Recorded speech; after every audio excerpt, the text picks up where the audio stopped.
Good morning, YouTube. It's Twana with Destiny Education, bringing you another Saturday morning coffee. Today, I would like to tell you I have coffee, but this morning, I I kind of pounded it back. I was like, "Oh, I can't do a Saturday morning coffee without coffee." So this will be the first and only time I do this show without coffee in my hands. I hope that all of you are doing well, and I'm so glad that you're here this morning. As you know, this is our live show, and even though we're not doing it live right now, we are building this particular show so that it's always live. When we reach about 500 to 1,000 subscribers, that's when we'll go live every Saturday morning, and then I will always have coffee.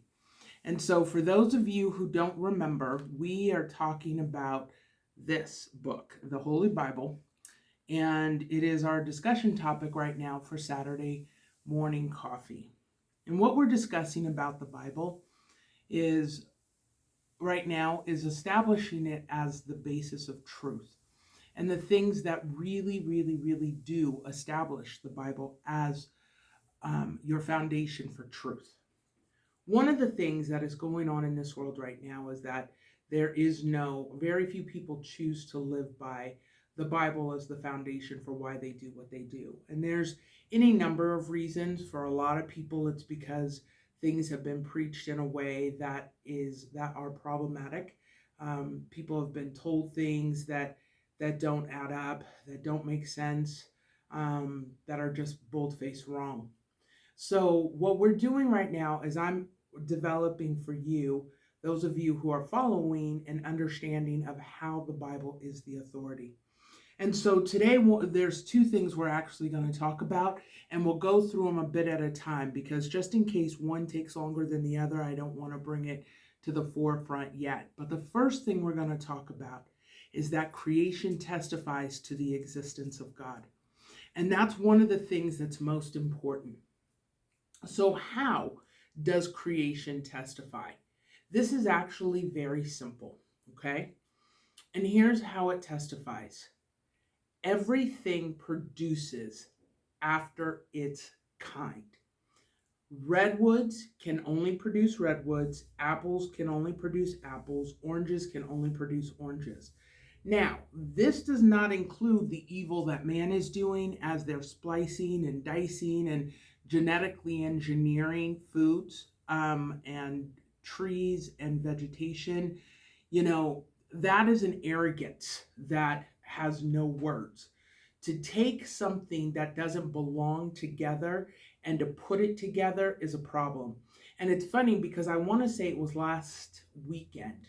I was on my way to Walmart to do a Walmart pickup, and I happened to pass across a video on YouTube where these Australian scientists said that they were able to make meat out of a woolly mammoth and an elephant, but they hadn't tasted it because they weren't sure that it was going to work with the immune system we have today.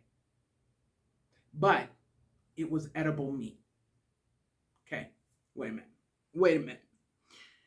How is something edible meat if we're not going to taste it and we're not sure if it will work with the immune system that we have in our bodies today? That's not something that's edible. That's a potential hazard. And so anyone who goes out there and tries it is opening themselves up to whatever that repercussion is. And now nobody is liable for it. It's nobody's fault because the individual was told that the scientists weren't going to try it. You see, when things become deceased, they become deceased for a reason. Sometimes it's because of the arrogance of man. But in the case of the woolly mammoth, it was just time for them to be selected out. And ultimately, that's what happened. It's no different than the dinosaurs. It's no different than it was time for them to go. Bye. See you next time. And that's the end. And people don't like that. They don't like things that black and white. And so as people begin to make these foods, there are some of you who go, oh, no. I like man's production of things better. Okay, that's fine. But understand the repercussions, because remember, everything comes with consequences. That what man is doing, what humanity is doing to food, is directly correlated to the increase in diabetes, heart disease, uh, cancers, strokes, all these things that you say you don't want. That is what man manufacturing food produces. It doesn't have calories, it doesn't have uh, physiological strengths and impacts that are worthy of our body. It leaves us nutrient poor and incapable of developing strongly. It's like eating a cow that has been sick for its entire life and thinking that you're getting the same nutrients as you would out of one that's been running around fields all of its life. That's not the way that it works. The arrogance of man takes out all logic necessary in order to be able to produce something that has the ability to nourish you. You know, there are things that as scientists we could have done that helped what we were already dealing with. The problem is that science thinks that they need to remove God. Well, see, science without the wisdom of God is make believe, because now you don't know what the foundation is that you're working with. How is it that trees works? What work? What is the whole inner working of it? Why does it have the outside being its living part and the inside being dead? Are we supposed to make food, make wood and furniture out of it? Or were we supposed to use it for something else? What does the living side do? Is there any way that we can help it? Can we skin it back and allow, if disease gets to it or what have you, it to heal and create new paths? This is something that's just basic and easy. We're not working with anything that's super strong or super difficult for those of you who are new to science. But the thing I want you to understand is this: science without God has no foundation. Because here's the thing: everything you see was created using science. God never created this world minus science. Our bodies have chemical makeups, the atoms that run through us, the DNA, and the brilliance of the DNA could not, under any circumstance, have been randomly designed. And no, it did not come from a one-cell amoeba that suddenly grew into this complex set of cells. The reality is that one cell that lacks complexity cannot develop into a cell that embodies the essence of complexity. They don't work. And I know for some of you, I'm so far over your head and I'm so sorry. So let me bring this down just a tad and make this a little easier, okay? A one cell amoeba has just that. It's one cell. That cell does not breathe for it. It doesn't hear. It doesn't autofocus the eyes. Each one of those different functions is through a set of cells that differs from the other based on its programming. You cannot program a one-celled amoeba to be able to grow into what we see. We can only replicate what already exists. So on a one-celled amoeba, it could adapt and metamorphose into another one-celled amoeba. However, only a human with its very complex DNA system and cellular system, along with the specific regeneration processes that we do contain, like the fact that our liver will regenerate, only those types of cells can grow and develop into those same types of cells. You cannot take brain cells and put them in the liver and expect it to develop a liver. They're not designed that way. Liver cells are in the liver, brain cells are in brain cells. And what it is not so much the cell, but the programming that's contained in a cell. So let me give you another example to make it easier to understand. I cannot take a Windows program and put it in an Apple and think that the Mac is going to run in the way that it's supposed to. I highly doubt that it would even start. And I can't take a Mac system and put it in an IBM and go, I wonder why this isn't working. Well, because it doesn't belong there. And that's how this works. It's very simple. With all of that being said, that is yet again another verification of the fact that we are created beings. So, what comes next when we look at the fact that we're created? What does that do? Well, then becomes the question of servitude. And that's how we look at it. We look at it as servitude. See, the problem is that what we don't do is we don't look at this the correct way. When God says, you will serve me, this sends up all sorts of craziness for people. They get angry. They want to talk all kind of craziness. They're like, oh, I don't serve nobody. I don't blah, blah, blah, blah, blah. Okay? This is what they do. Y'all know who you are. Don't front and don't pretend. Y'all know who you are. So here's the thing. We sit back and we say, no, I'm not going to serve anybody. But here's the thing. You're going to serve somebody. Because if you're serving yourself, guess what? You're serving somebody. If it's all about you, it's all about you. You're in service to yourself. The difference is you don't have the ability to protect yourself. You don't have the ability to keep yourself from being in certain situations. And some people say, well, I've learned how to fight. I know martial arts. I know all this. Okay. But if somebody pulls out a gun and shoots you in the back of the head, what good did that martial arts training do? Oh, that's right. Nothing. So the reality is that we can't always protect ourselves. Does that mean that when you walk with the Lord that things don't fall apart or you don't have things that shock you? Of course you do. Of course you do. But the reality is that you avoid more than you even realize or know that you have avoided. The nice thing is that then he goes out of his way at some point to allow you to understand what exactly it was you have avoided. Okay? So, creation testifying to the existence of God is just without words. So here we go again. Redwoods produce redwoods. Humans produce humans. You've never seen a human give birth to a dog. Conversely, you've never seen a dog give birth to a cow, and you've never seen a cow give birth to a sheep. Like, it just doesn't happen. And so when you watch these people try and, like, I know during the Holocaust, the Germans would try to experiment with being able to crossbreed humans and different animals and things like that. And all of their examples, all of their systems failed because that was unauthorized. Anything that is unauthorized, we can't do. So why can't scientists produce a baby from the beginning of the test tube all the way to full term? Because that would go beyond a human scope of creativity. And that comes into what's real creation that only God has the power to do. And so what we don't often understand is that the breath of life comes in at a certain point, but that breath can only be given from inside of the female's body. And that just is what it is. The fact of the matter is that females are the birth givers. They have the womb and the capabilities to produce offspring, provided that the egg is fertilized by the semen or sperm of a man.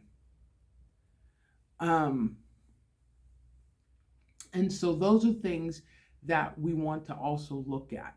It's yet again another example of creation testifying to the existence of God. Rabbits have the ability to produce offspring every 28 days. Dogs, cats, all of these things. The fact that our minds work and that our brains are so involved in the function of our body. And people often take for granted the power and the magnitude of what their brain can and does do. Your brain controls a lot of functions in your body. It controls how your eyes focus, how your mouth moves, how you walk, and these are things you don't even think about. Most of us can just stand up and walk wherever we want to. But there are some of us who go through spinal cord injuries or different injuries, and all of a sudden we lose our ability to do that. And yet we are still able to think. We're still able to move. We're still able to keep going. These are things that are amazing, okay? The fact that as humans, we can be extremely creative. It's quite amazing the level of creativity we have. What's even more amazing is just how often we choose not to use it for good. It's a little frustrating, but it just is what it is. We have gifts that we have been given throughout this time and throughout our lives, and we have visions and dreams and opportunities. All of this is a testament to the creation, to the facts that there are intelligent creators. Okay? Let's look at one more thing, and that's the way that the sky functions. We have two streams. We have two types of currents in this planet. We have the currents that happen in the water, and we have the currents that happen in the air. And both of those are termed waters. The water of the sky and the water in the sea. And the reason is because of those currents. The other thing I want you to look at, and those currents, okay, they dictate a number of things. What direction is the heat going? If it comes from the south and it's heading to the north, it's hot. But if it heads from the north and it's going to the south, it's what? Cold. You're right. So all of these are things that give you verifications or proofs, if you will. They prove that there is an intelligent designer. To say that they are not proof of that is to really exalt yourself to a point that you don't need to be exalted. Yeah, that's just not a good place to be. It's not a good thing to do. It is not it's not beneficial to you at all. Here's the next thing, and the final thing that we're going to talk about today, insofar as testifying to the creation insofar as creation testifying to the existence of God. Here's what I want you to understand, okay? When we look at the development and programming of humans, that 100% testifies to the existence of God. You have got to look at each function of your body as its own unique marker. Let me explain. Unique in the sense of specific to humans. Some of them mimic other people's, but some of them are specific to humans.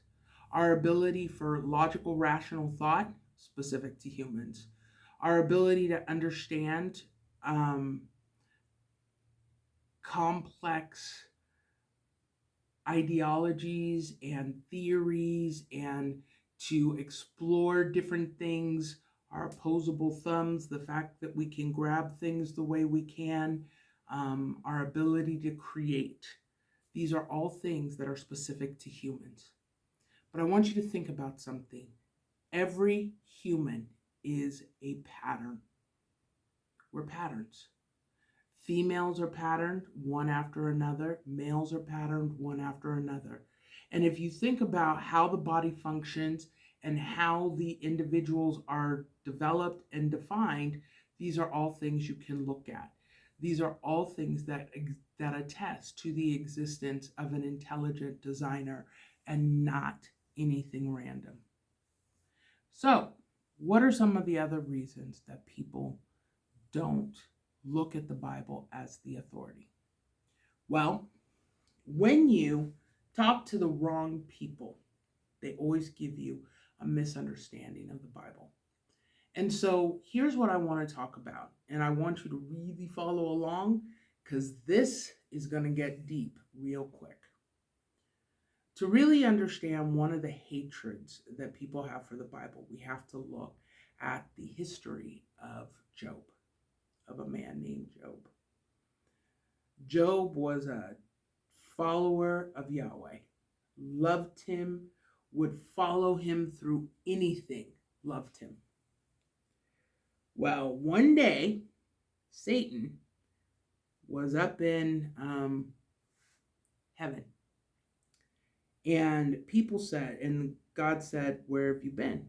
And he goes, "I've been here. I've been going here and there and back and forth." And God said, "Okay, have you checked out my servant Job?" And he said, "Yeah, but you have a hedge of protection around him.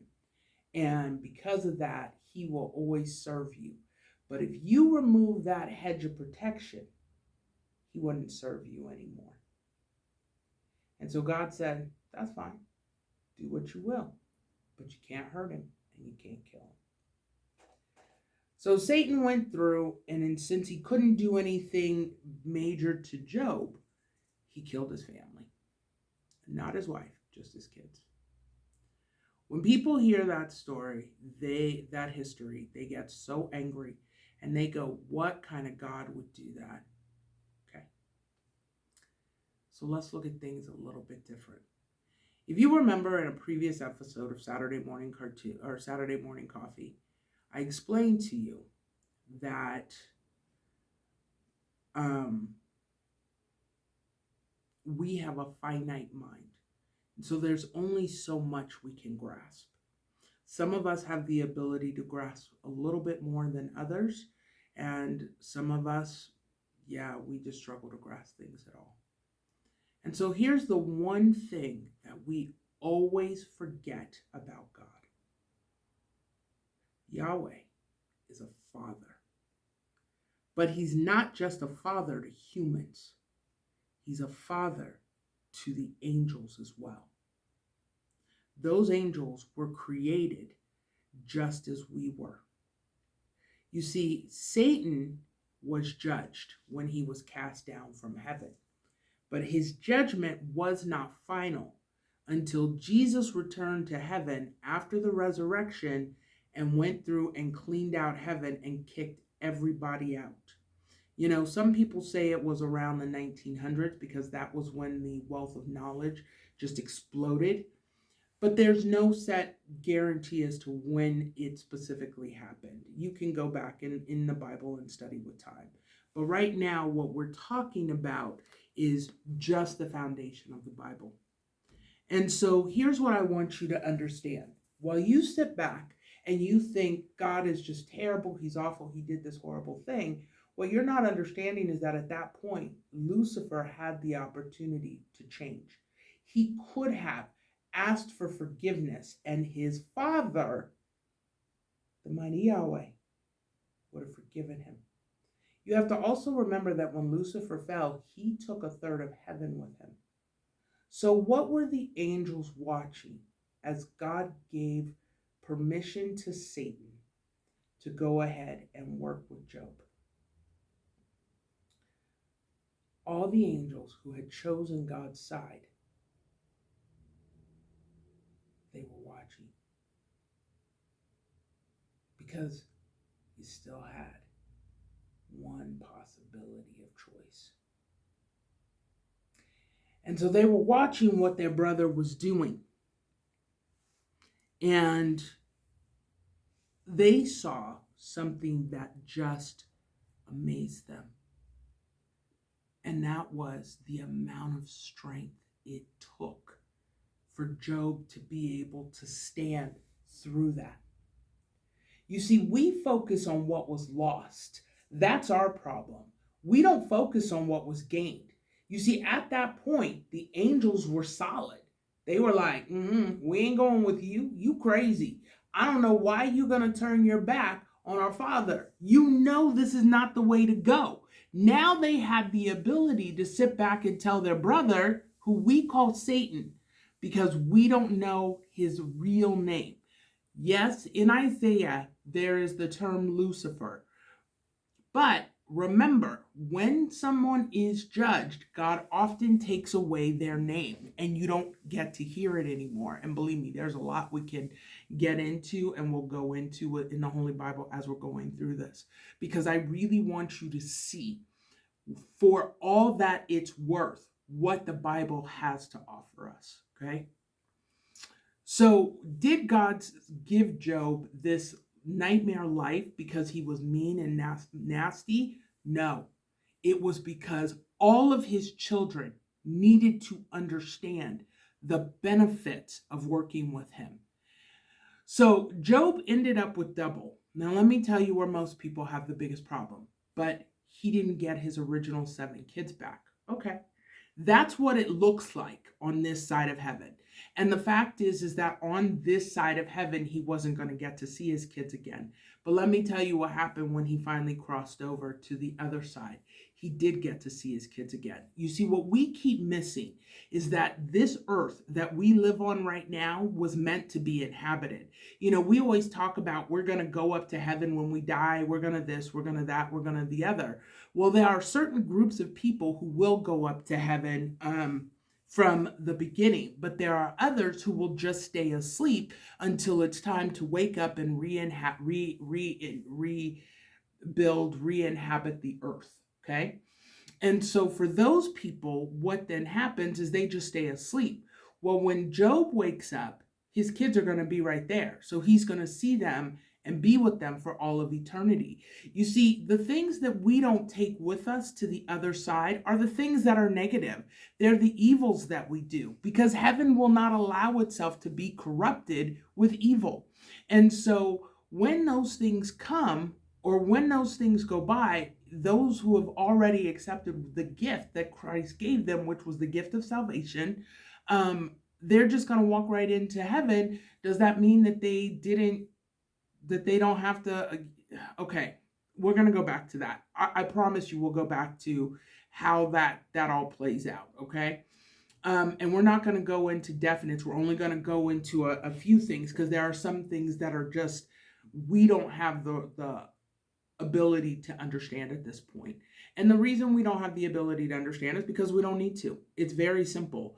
You know, there are just some things that we need to know and some things we don't. It's no different than as a parent, there are some things our children need to know, but our 2-year-old does not need to know what it means to have sex. Our 2-year-old does not need to be involved with sexual behavior. They're 2. Seriously? Like, why would you do that to your kid? That is above their scope of knowledge. And so you have to understand that you will always be somebody's child. And that child, or you will always be a child of the Father, as long as you choose that path that you want to walk on. So anyway, when we go back to Job, Job wakes up, he gets to visit, he gets to see his kids. This is all going to be his reality. God is not afraid to allow us to walk through something knowing that he can redo it. He can undo it. There's nothing that happens that he can't fix. But we have to learn is that what we are living on this earth is just that. It's on this earth. This is your testing ground. This is where you get to go through, experience hardship, experience challenges, experience struggles, and to grow through them. It sucks. Plain and simple, it sucks. There is nothing fun about going through hardship in life. There is nothing fun about having your family members killed or die, or prematurely they're not there. There's nothing fun about that. But that is the reality of this automated world we live in. The reality is that you have some people who choose to do evil. They just do. There's no rhyme or reason. And you say, well, why doesn't God do something about it? First off, he did. He gave you choice. You were given the choice to do one of the other. You could do good or you could do evil. And if you choose to do evil, there's a whole set of consequences that go along with that. And if you choose to do good, there's a whole set of blessings that go along with that. But whatever you choose, it is your choice.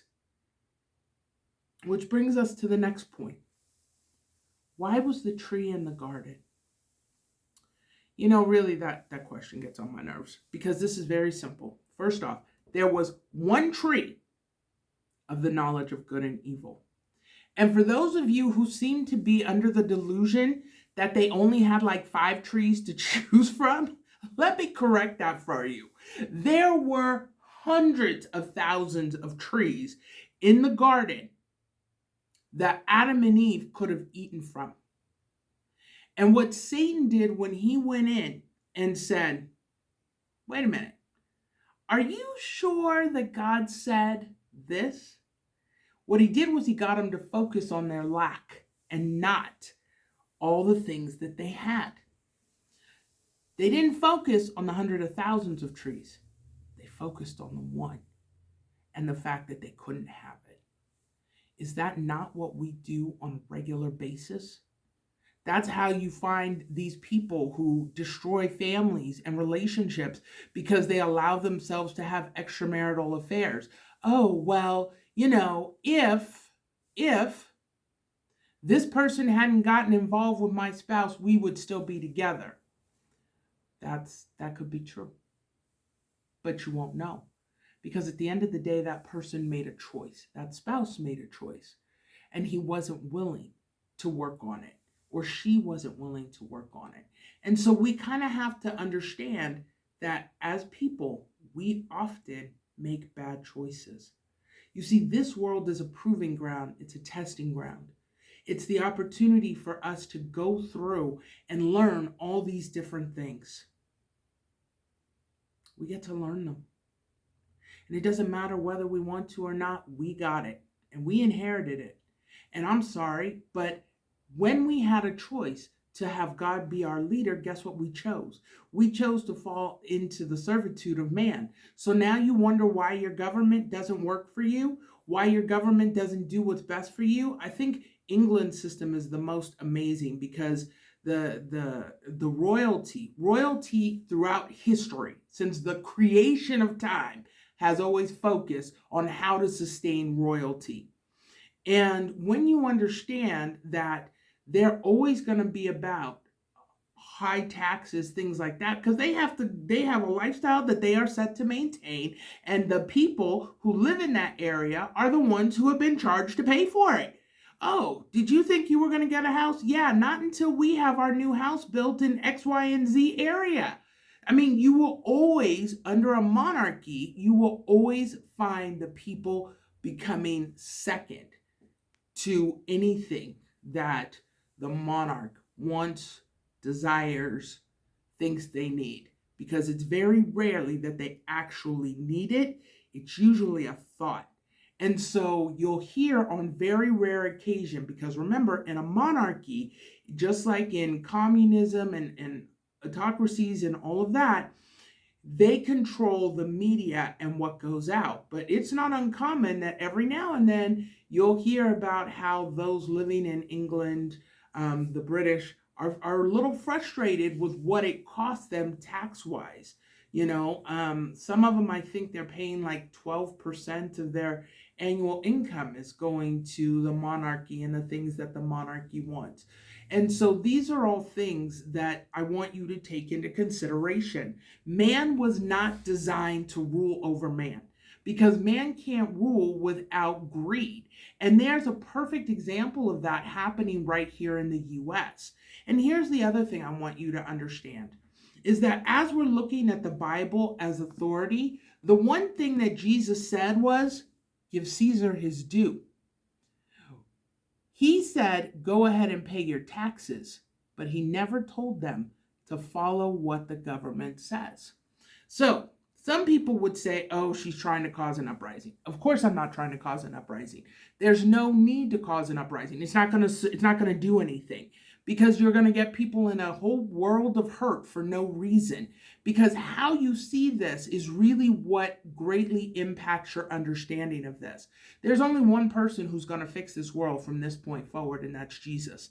And so once you understand that, then there are certain things that no longer hold power over you. One of those things is political affiliations. And that's one of the things I think I find most frustrating about a lot of these churches out here right now, is that they will try and push their congregation in a certain direction. Well, you should be Republican, you should be Democrat, and it's all based on where they're located and what their philosophy is, because it's really not theology, it's philosophy. And so here's the thing. I want you to understand that there was one thing that Jesus didn't play with. He was 100%. The reason Jesus can talk to us and stand for us with adultery is because real adultery is created between you and the Father. So when you and the Father fall out and you put something before him, i.e. Facebook, Instagram, your cell phone, anything above him, That's an adulterous affair in his mind. And we don't like that because we want to do what we want to do, but that's just not the way that it works. The reality is that when he is with us, there are many things, many struggles, many problems, many issues that we all don't have to face and don't have to deal with as a result of his involvement in our life. So, going back to what we were talking about, here's what I want you to look at. We have adulterous affairs when we put things before God, and we do that on a regular basis. Jesus always said, love God with all thy heart, might, and strength, and love thy brother as thyself. You see, when you allow yourself to be divided by politics, you no longer love your brother. The reality is there is no man, no human, male or female, who can fix what is broken in this world. It's too far gone. No, you can do all the things you want to about climate change. They are not going to change. They're not going to get better. And the scientists who are saying, listen, we are too far gone. 20 years ago, we might have been able to do something, but today we are too far gone. You know what they do? Shut them up. Because they still are trying to do more. The reason that God allows this to happen is very simple. Every mouth will be stopped. But Lord, you never gave us the chance to do this and this. We could have tried this and this. Okay, here you go. You get the opportunity to try it all. And let me know how that goes for you. And he's not lifting a hand. You want to know why? Because they never asked. At no point in time has man sat back and said, God, we are in a world of trouble and we don't know how to fix this. Will you help us? Because had we repented as a nation, had we said to him, we're sorry, we are sorry, we apologize for what we have done to your earth, he would have stepped up to the plate and he would have made sure that we were fixed. And you know what we would have done, as stiff-necked and ridiculous as we are? We would have gotten things back on track. He would have fixed everything. Our land would have been healed. And we would have forgotten the same way the children of Israel did. 5 minutes after he parts the Red Sea, all of a sudden, what happens? Oh, God's going to let us starve out here. The man parted the Red Sea. You walk through 300 feet of water on both sides on dry land. And you're concerned that he can feed you in the wild? For real? That's what we do. And then people want to get angry and say, well, we're not following God because he does this and he does that. No, you don't. You keep that out of your mouth because that is not God. That is 100% you. You. And I'm sorry, no, I'm not going to say that nicely. I'm not going to be nice to you about it because you need to get to the place where you realize that you are the one who is making your life harder. And either you choose to understand that you are the head of this mess in your life, or you stay in the mess that you're in. And I promise you that 99% of you within the sound of my voice do not have that person in your life who is saying you refuse to make the right choices. And this is why you keep ending up here. Now, I'm not talking to those who have a certain mission and calling. One day we'll do one of those. But right now, I'm talking to the bulk of you who sit back and want to believe the lie, who want to live in your guilt, in your greed, and your selfishness, and choose to blame God for why you can't do what you think you want to do. No, baby. No. That blame belongs to you. If your life is in a position you don't want it in, it's because you refuse to succumb to your headship or your leader. There's a lot of you who go back and forth between the Bible, between Jesus, and, oh, I like him, and, oh, but I want to do this. It doesn't work that way. I'm sorry. You cannot be out there you cannot be a guy out there jumping into bed with every female you can get your hands on and go, God is blessing me. There are some things that are just too far beyond for me. I always love the examples of people who go out and kill people for a living and walk into a church and say, Father, forgive me, I have sinned. First off, the Bible tells you not to call any human Father. Yeah, you walk in and somebody tells you to do 10 Hail Marys and a rosary burning or whatever it is, and now all of a sudden you think you're fine. Seriously? You think it's that ridiculous or that wishy-washy? That's not how this works. When you begin to walk with Christ, your life should bear the fruit of that decision.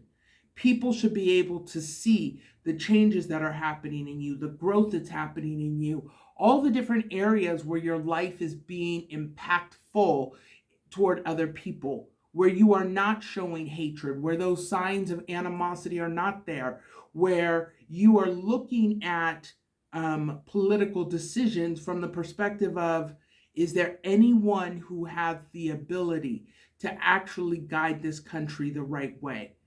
But, just because somebody says that they are a quote unquote Christian doesn't mean they are. I'm going to tell you straight. Marjorie Taylor Greene, who sits up there and spews all that craziness, yeah. You want to know why you know she's not a believer? Number one, because she talks so horribly about her brother. Oh, the Democrats are doing this, the Democrats are doing that. Oh, well, President Trump is this, President Trump is that. First off, we can't do that. No. Each person has to stand on their own. We can support them when we know the truth, but you cannot go out and perpetuate things that you know are untruths and think that you are lining up on the side of God. Absolutely not. You can't fight for the right to have guns and then in another breath say, well, it's this group who's bringing about gun violence. Now, listen, I don't want any of you to misunderstand, because the fact is that guns don't kill people, people kill people, and they use guns to do it. And there's this man that I love and I watch on a regular basis. His name is Myron Golden. And one of the things he says is, when you hear about a car accident happening, you don't hear that cars kill millions of people a year. You hear that drunk driving does, or whatever the cause of that is. The fact of the matter is that there are some people who are just destructive, and they want to make other people suffer the way that they felt they were suffering. And so, does that impact God's ability to change things? No. But on the other side of that, let me ask you something. How come we're not more grateful for the time that we had with the people, the loved ones in our lives, than we are angry about the time we were deprived? First off, you're looking at the one tree in the garden of 100,000. So some people will say, you've never lost anybody. That's not true. I've lost a lot of people that I really genuinely loved. And the hard part was that I wanted to focus on what we would never do again. But I had to shift it to all the things, all the times that I had with them, the lessons that I learned while they were here, and while I got to experience that time with them, to be grateful and thankful for the things that we got to do together. One of my girlfriends died in our car of a heart attack at the ripe old age of 50.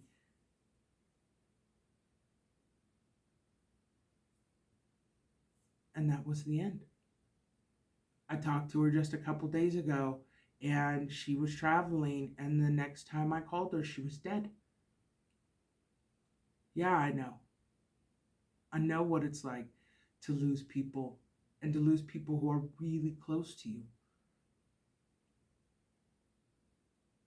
And yes, death is death.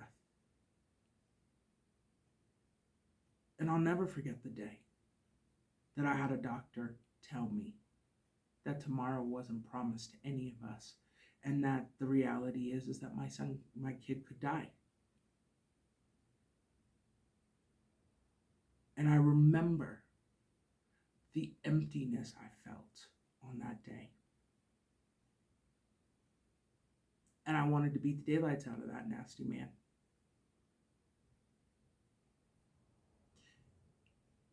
We've all been through hurt.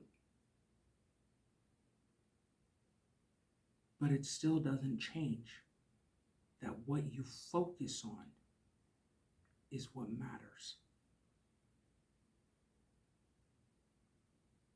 you can choose to focus on what you've lost. Or you can choose to focus on the time you had. This book says focus on the time you had so that you can continue to go and make more times. Does that mean that you don't hurt? Of course you hurt. Of course you do.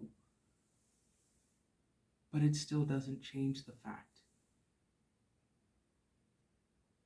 that it serves us better to remember what we had. You see, the thing about the Bible that is so dynamic is it doesn't base its truth on how we feel. Feelings are fleeting, and they are only there to help you process how something affects you.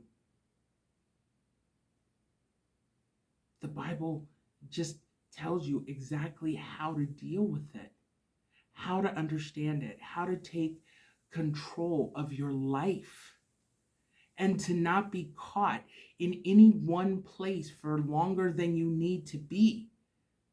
It helps you to understand how to move forward when you feel stuck and incapable of moving. It explains to you why this mindset is important, why this thought process is the best for you. And instead of looking at it that way, you come to it with criticism. And the reality is that those who come with the greatest criticisms are living the worst lives. And you know why they got there? 9 times out of 10, it's because God didn't give them something they think they wanted, and they refused to look at it another way. You know, there are some kids who lost their moms when they were young, and they think that God was terrible. And they don't ever give any credence. I don't know if many of you have ever noticed this, but there are a lot of people out there who refuse to acknowledge that all of us have an enemy, and that the more the enemy attacks you, the more you go through hardship in life, that means the greater you get on the other side. And instead of persevering through and making it through and pushing it through and going, I'm gonna make this happen no matter what it takes. Instead of doing that, we sit back and we go, my life is just so terrible. It's so awful. Okay. Well, that's a good way to keep yourself where you're at. If that's really what you want, why do you bother getting up every morning? You want to know why people go out and they make awful decisions and they do things at schools and buildings and nightclubs? Because they have no hope. Because they don't believe that things can ever get better. Except the reality is that everything in life is a season. Everything in life is a season. You have great seasons and you have not so great seasons. You have dynamic seasons and just, oh my God, can this season end season? These are realities that we face because we live on this earth where people make awful choices. They make awful choices. And that's a fact. Either we choose to understand that and allow ourselves to move on, or we choose to get caught up in the atrocities that are done here. The beauty of Jesus is that while he is on his way, the thing he allows us to know is that when he returns, all of this stops. And the first place he's going is after all the people destroying the earth. That's where he's heading. And he's taking them down. He's like, okay. And there are some of you who will go, well, that's just atrocious. Nah, y'all, I'm sorry. There are some people who are so far beyond evil, they don't deserve to live. And you don't like that, but explain to me why. Okay, so let's think about this. There is a statistic, and I will see if we can find it and put it in one of the descriptions or what have you, that 100% of pedophiles become repeat offenders. So let me make sure I understand this. 100% of the time, these guys who like to sleep with people under the age of 18 go back and do it again. We're not talking about those who are falsely accused. We're talking about those who do it.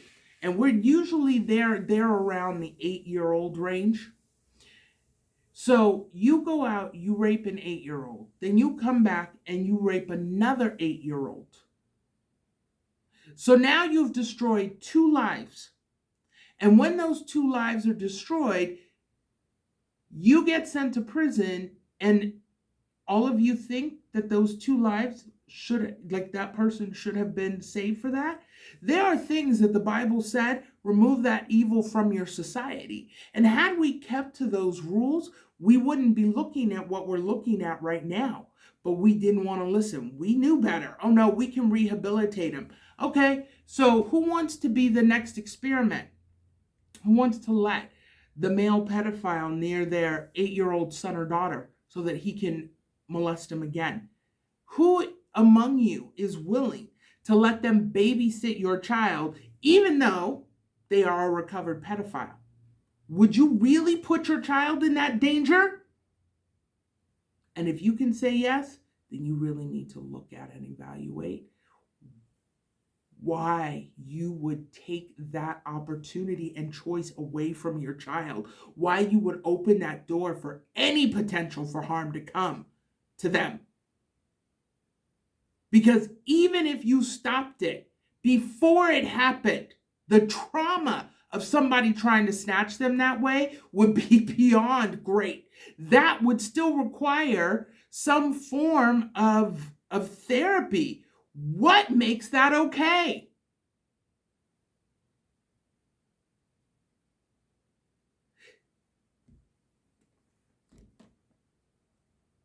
This book has always given us a freedom that we've not chosen to live by because we think we knew better. But at the end of the day, we've actually never known better than what's in this book. And had we listened to what was in this book, our lives would not be as hard as they are right now. And I don't care who you are. I don't care how financially solid you are. I don't care how much you don't have. I don't care how broke you are. I want you to know something, that oftentimes the more money you have, the worse you feel about yourself. That book, this one right here, is the only book that has the ability to bring things right. And what do? We pretend that it doesn't know what it's talking about because we don't like the things that it says, because we want to run things our way. Well, you have histories of all sorts of generations of people who wanted to do that same thing. And guess what? It didn't end well for them. It's not going to end well for us. And those are just the facts.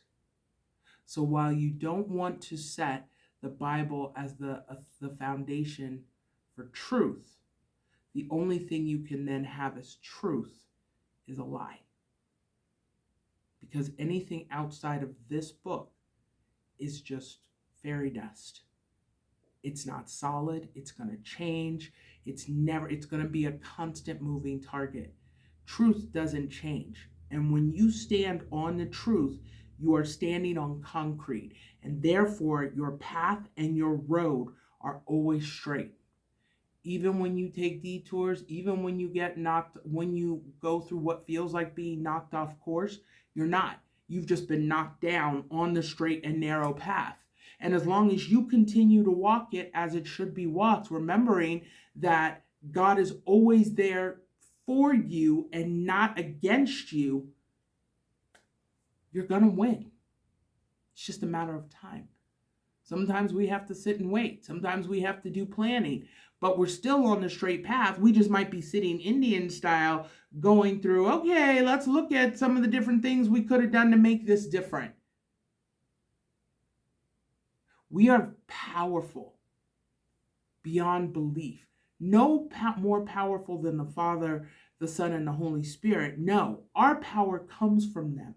And when we understand that they are always for us, we begin to shift how we see things and how we understand things.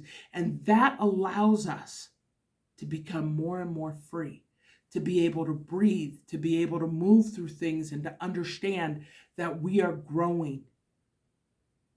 But too often we stand in our own way, not wanting to push ourselves, not wanting to try, choosing not to answer things or think about things and leaving them in the benefit or hands of somebody else to think about. That puts us in a position where we have to rely on other people, and it becomes a manipulation. But we'll talk about that in another episode. Anyway, here we are. Another powerful, crazy session of the Bible as the basis of authority. We're going to keep moving through this until we hit all the points that make the Bible the authority. I'm looking forward to all your questions. Feel free to put them in the comments. We're always looking for them. We're always looking for ways to answer them. The Bible is our favorite subject. It's especially my favorite subject. Like, if it were up to me, it's the only thing I would ever talk about.